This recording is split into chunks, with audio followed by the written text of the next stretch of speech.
بسم الله الرحمن الرحيم الحمد لله رب العالمين والصلاة والسلام على أشرف الأنبياء والمرسلين نبينا محمد وعلى آله وصحبه أجمعين أما بعد السلام عليكم ورحمة الله وبركاته. معزز سامعین کرام، 40 نوویہ کی 19ویں حدیث سے مستنبط چند فوائد و احکام سماعت فرمائیں۔ اس حدیث سے متعلق امام ابن رجب فرماتے ہیں کہ یہ حدیث عظیم وصیتوں اور امور دین سے متعلق کلی قواعد پر مشتمل ہے۔ اس حدیث کے اندر بتایا گیا، اللہ کے رسول صلی اللہ علیہ وسلم نے فرمایا، احفظ اللہ یحفظک، اللہ کی حفاظت کرو، اللہ تمہاری حفاظت کرے گا، یعنی اس کی دین و شریعت کی حفاظت کرو، نمازوں کی حفاظت کرو، شرمگاہوں کی حفاظت کرو، اللہ کی حدود کی حفاظت کرو، اس کے حکموں کی پابندی کرو اور اس کی روکی ہوئی چیزوں سے، منہیات سے رک جاؤ۔ جو شخص ایسا کرے گا، اللہ اس کی دین کی، اس کے جان و مال کی اور اہل و عیال کی حفاظت فرمائے گا۔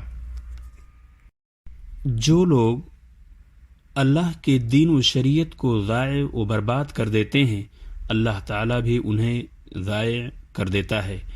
اسی لیے اللہ تبارک تعالیٰ نے قرآن مجید کے اندر فرمایا، سورۃ التوبہ آیت نمبر 67، نسوا اللہ فنسیہم، یہ لوگ اللہ کو بھول گئے تو اللہ نے انہیں بھی بھلا دیا۔ فلما زاغوا ازاغ اللہ قلوبہم، یہ سورۃ الصف کی آیت ہے، آیت نمبر 5۔ اللہ تعالیٰ نے فرمایا، جب وہ لوگ ٹیڑھے ہی رہے، فلما زاغوا، جب وہ ٹیڑھے ہو گئے تو اللہ تبارک تعالیٰ نے ان کے دلوں کو اور ٹیڑھا کر دیا۔ حالت یہ ہو جاتی ہے کہ جن سے انسان خوشی کی امید رکھتا ہے، ان سے بھی اسے تکلیف پہنچنے لگتی ہے۔ اس کی بیوی، بچے اور نوکر چاکر سب اس کے نافرمان ہو جاتے ہیں۔ معزز سامعین کرام، اللہ تبارک کے رسول صلی اللہ علیہ وسلم نے فرمایا ہے کہ اللہ کے دین کی حفاظت کرنے والا اللہ کو اپنے سامنے پائے گا، یعنی اللہ تعالیٰ اسے ہر نیکی اور بھلائی کی توفیق دے گا، ہر تنگی میں فراخی اور ہر مشکل میں آسانی فرمائے گا، اس کے دل سے ہر بیجا خوف و اندیشہ دور کر دے گا۔ اس حدیث کے اندر ایک بہت اہم اور امپورٹنٹ چیز یہ بتلائی گئی ہے کہ جب سوال کرنا ہو تو صرف اللہ سے کرو، کسی مخلوق کے سامنے دست طلب دراز نہ کرو، کیونکہ اس میں سے ان کے سامنے ذلت و فقر کا اظہار ہے جو صرف اللہ کے سامنے ہو۔ ہاں، البتہ اگر کسی وقت انسان مخلوق سے سوال کرنے پر مجبور ہو جائے تو اس میں کوئی حرج نہیں ہے، اس شرط کے ساتھ کہ وہ ایسا سوال ہو جو مخلوق کے بس میں ہو، اور اس پر بھی عقیدہ یہی ہو کہ یہ اللہ تعالیٰ کی طرف سے ایک سبب اور ذریعہ ہے، ورنہ حقیقی عطا کرنے والا تو اللہ تبارک تعالیٰ ہی ہے۔ محترم سامعین کرام، اس حدیث کے اندر یہ بھی اللہ کے رسول صلی اللہ علیہ وسلم نے بتایا ہے کہ جب مدد مانگنی ہو تو اللہ ہی سے مدد مانگیں، اللہ ہی سب کچھ کرنے والا ہے۔ نفع اور نقصان کا مالک بھی وہی ہے۔ دنیا میں بندہ کو جو بھی نفع و ضرر پہنچتا ہے وہ اس کی تقدیر میں لکھا ہوا ہے۔ جو کچھ انسان کی تقدیر میں ہے، پوری دنیا مل کر اسے نہیں ٹال سکتی۔ اس عقیدہ کا تقاضا یہ ہے کہ بندہ تنہا اللہ ہی سے مدد چاہے، اسی سے سوال کرے، اسی سے گریہ وزاری کرے اور تنہا اسی کی عبادت کرے۔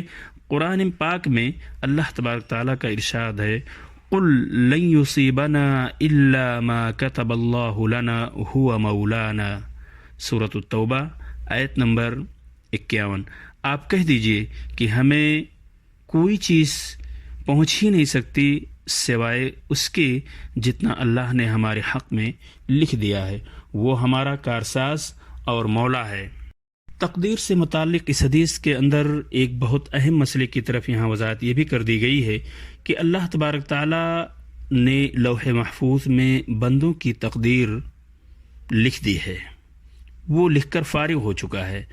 صحیح مسلم میں ہے کہ اللہ تعالیٰ نے آسمان و زمین کی تخلیق سے 50,000 سال پہلے مخلوقات کی تقدیر لکھ دی تھی۔ نیز صحیح مسلم میں یہ روایت بھی موجود ہے کہ ایک شخص نے نبی اکرم صلی اللہ علیہ وسلم سے دریافت کیا، اے اللہ کے رسول، آج ہمارا عمل کس طرح ہے؟ کیا اس طرح کہ قلم خشک ہو چکے ہیں اور تقدیر جاری ہو چکی ہے، یا مستقبل میں؟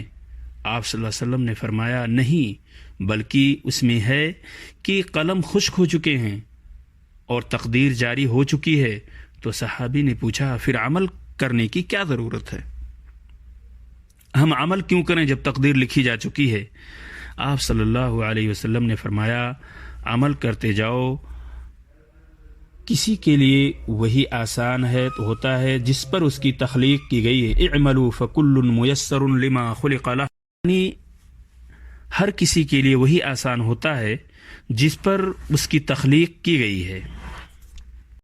محترم سامعین کرام، جو شخص اپنی صحت و تندرستی، امن و عافیت اور خوشحالی میں اللہ کو یاد رکھے گا، اس کی اطاعت و فرما برداری کرے گا، واجبات و فرائض کا پابند اور حرام کاموں سے باز رہے گا، تو بیماری و خوف اور شدت میں، مصیبت کی حالت میں اللہ بھی اسے یاد رکھے گا، اسے خوف سے نجات دے گا اور تنگی میں فراخی عطا کرے گا۔ اللہ کے نبی یونس علیہ السلام کے قصے پر غور کیجئے کہ اللہ تعالیٰ نے انہیں مچھلی کے پیٹ سے نجات دی، اور سبب کیا بتلایا؟ سبب یہ بتلایا کہ وہ تسبیح کرنے والے تھے۔ فَلَوْلَا أَنَّهُ كَانَ مِنَ الْمُسَبِّحِينَ لَلَبِثَ فِي بَطْنِهِ إِلَى يَوْمِ يُبْعَثُونَ، سورۃ الصافات آیت نمبر 143 اور 144۔ اگر یہ پاکی بیان کرنے والوں میں سے نہ ہوتے، یعنی یونس علیہ السلام اگر پاکی بیان کرنے والوں میں سے نہ ہوتے تو لوگوں کے اٹھائے جانے کے دن تک اس کے پیٹ میں ہی رہتے۔ جبکہ ظالم فرعون کا قصہ دیکھیے کہ غرق ہونے کے وقت جب اس نے ایمان کا اعلان کیا، تو جب فرعون نے اپنے ایمان کا اعلان کیا تو اللہ تعالیٰ نے یہ کہہ کر رد کر دیا کہ تو اہل فساد میں سے تھا۔ الآن وقد عصیت، الآن وقد عصیت قبل وکنت من المفسدین، سورہ یونس آیت نمبر 91۔ اسے جواب یہ دے گیا کہ اب ایمان لاتا ہے، ایمان لانے کا وقت تو نکل چکا، اب تم ایمان لاتے ہو اور پہلے سرکشی کرتا رہا اور مفسدوں میں داخل ہوتا رہا۔ سامعین کرام، اس حدیث کے اندر یہ بھی بتلایا گیا ہے کہ صبر کرنے سے فتح، غلبہ نصیب ہوتا ہے۔ صبر اپنے اندر بڑے عظیم معانی رکھتا ہے۔ جب انسان پر مصیبت پڑتی ہے، وہ دشواریوں اور سختیوں سے دوچار ہوتا ہے، اور اللہ کی طرف جب لو لگاتا ہے، اس کی رسی کو مضبوطی سے تھامتا ہے، تو اللہ تعالیٰ اس کے لیے آسانیوں کے دروازے کھول دیتا ہے۔ اللہ تبارک تعالیٰ کا اسی سلسلے میں ارشاد ہے، فَإِنَّ مَعَ الْعُسْرِ يُسْرًا، إِنَّ مَعَ الْعُسْرِ يُسْرًا۔ سامعین کرام، اس آیت کے اندر اللہ تبارک تعالیٰ فرماتے ہیں کہ یقیناً مشکل کے ساتھ آسانی ہے، بے شک مشکل کے ساتھ آسانی ہے۔ اللہ کے رسول صلی اللہ علیہ وسلم نے آپ نے جو فرمایا، یا غلام انی اعلمک کلمات، اگر ایک ایک جملے پہ غور کیا جائے تو بہت سارے فوائد و احکام مستنبط کیے جا سکتے ہیں۔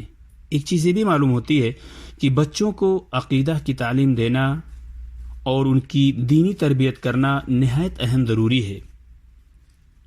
وہیں یہ بھی پتہ چلتا ہے کہ دوران سفر اپنا قیمتی وقت فضول گفتگو میں ضائع کرنے کے بجائے دعوت و تعلیم میں لگانا چاہیے۔ آپ صلی اللہ علیہ وسلم نے ابن عباس رضی اللہ عنہ کو یہ کلمات اس وقت سکھائے تھے جب وہ آپ کی سواری پر آپ کے پیچھے سوار تھے۔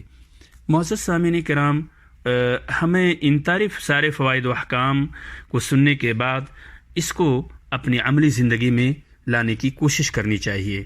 اللہ تبارک تعالیٰ سے دعا ہے کہ اللہ تعالیٰ ہمیں اس حدیث کے مطابق عمل کرنے کی توفیق عطا فرمائے۔ آمین۔ السلام علیکم ورحمۃ اللہ وبرکاتہ۔